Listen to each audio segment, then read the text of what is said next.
Excellent, Andrew. Okay, well, indeed. Is it visible? Can you all see?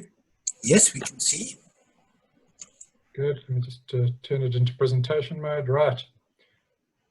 Okay, thank you very much for having me. I think, yeah, just wanted to take this opportunity for a little show and tell as well of what happens in the Durban area. We've seen quite a lot from the Cape, and people have been telling us about -9 degrees and things like that. Well, obviously it doesn't get to that sort of temperature in Durban.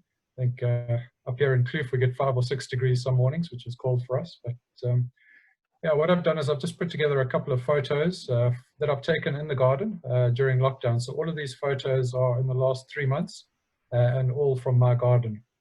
Just a couple of pics on the front page just to show you some of the diversity.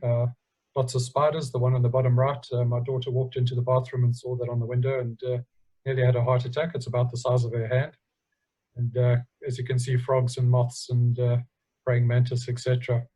But I just wanted to share a couple of birds, a couple of butterflies, and a couple of dragonflies from my garden. So just to put it into context, 2930 DD is about 30 kilometers inland from Durban on the way to Pietermaritzburg. So that red line over there shows you more or less where we are. So the province of KZN. Firstly, I think winter, which obviously we're in the middle of at the moment, is always good for sunbirds. So a couple of sunbird pics. They love the flowering aloes, and we have a few of those in our garden. So nice to see them. Top left is the amethyst sunbird. Try to get a picture of it actually showing its amethyst throat. So now that's that. Then the greater double-collared sunbird to its right. Bottom left is the collared sunbird. And then bottom right is the grey sunbird. So that the grey sunbird is it's a winter visitor for us. So we only get that, starts arriving in about May. So always nice for me to be able to see the grey sunbird. Yeah, so I think Rick was showing a couple of the sunbirds up in the Bloem area last time. So I thought let's add a couple that we see here in KZN as well. Also just onto a montage, I guess, of some of the more common garden birds I get. I think some of you, like Steve, would have seen a lot of those, but in the rest of Africa, maybe not. Top left, we've got the trumpeter hornbill, which again in winter, we probably get flocks of 50 to 60 of those flying overhead at home, which is always quite fun. Off to its right is the brown-hooded kingfisher, which likes to sit on our bird bath. Southern black flycatcher next to that. We've had a pair in the garden, which has been quite fun. Also then if you go down to the middle on the left, we've got the white-eared barbet. White-eared barbets have only been common around here probably the last 3 years or so. Before that we always used to have black-collared barbets, and the white-eared barbets seem to have taken over from the black-collared barbets. In the middle, I guess, is one of the iconic birds in the Kloof area. We live just down the road from the Kranskloof Nature Reserve, and we get the crowned eagle coming over here regularly. To the right of that is a new bird that I got during lockdown from my garden list, which is a palm nut vulture. So quite a surprise to see that flying over the garden. In fact, a pair of them came over, so that was pretty cool. Bird number 138 for my garden list. So yeah, quite nice to have that. Bottom left, we have the Turako, the purple-crested Turako. We've got Nasna Turako about 500 meters away from my garden, so I still need to get that for my garden list. Then the green woodhoopoo. Then on the right, interestingly enough, Klaas's cuckoo, which people used to think migrated, but in Durban certainly it's here throughout the winter. So we get Klaas's cuckoo here overwintering.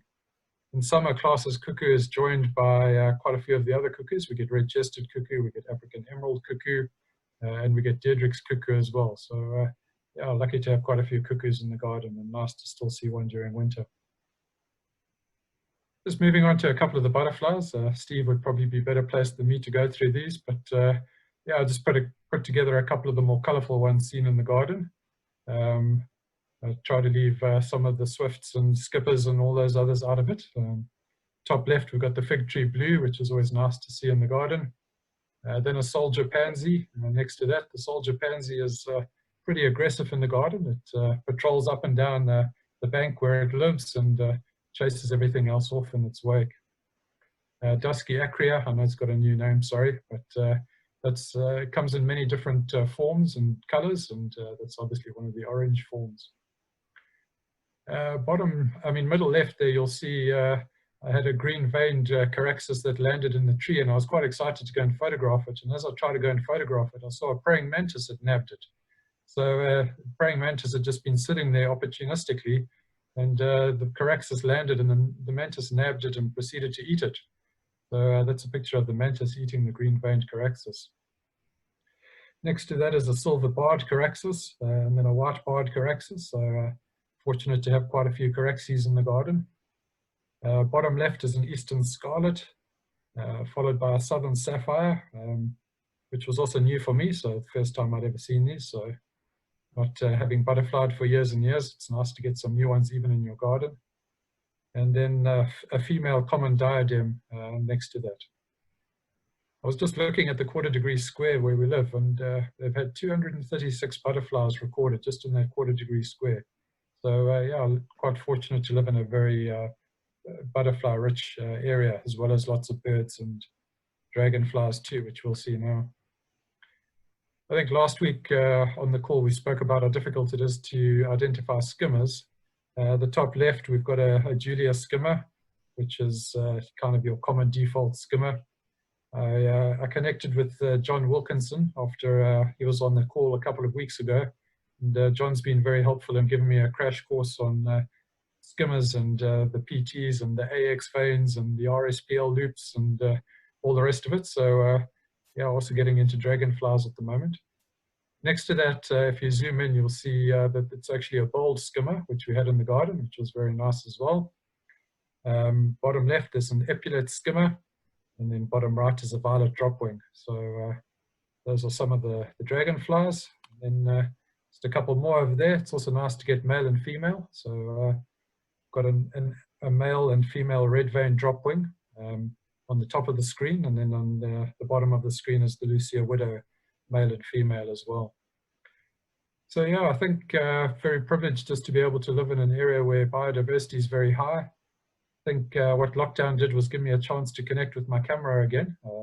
Kind of forgotten what we have even in the garden. So during lockdown, I've had the camera out, I've snapped everything, and been sending it to the virtual museum. So I think I've submitted about 320 records in the last 3 months. So yeah, nice to be able to reconnect with the camera, and thanks to everybody at the virtual museum team for their identifications, for Steve for his endless patience with all the butterflies I send him, John Wilkinson as well, and all those others that do the identifications on the virtual museum. So yeah, thanks to you all. It makes it worthwhile to be able to put a name to something that you take a photograph of. Thanks, Les, for this forum and being able to present here. Thanks, thanks, Andrew. That was spectacular. Andrew, I think it's what is wonderful, what is really important, is for the ideas about what has become common, what has become less common, for those ideas to be articulated, because those are the sorts of things that we need to be looking for in the bird atlas data.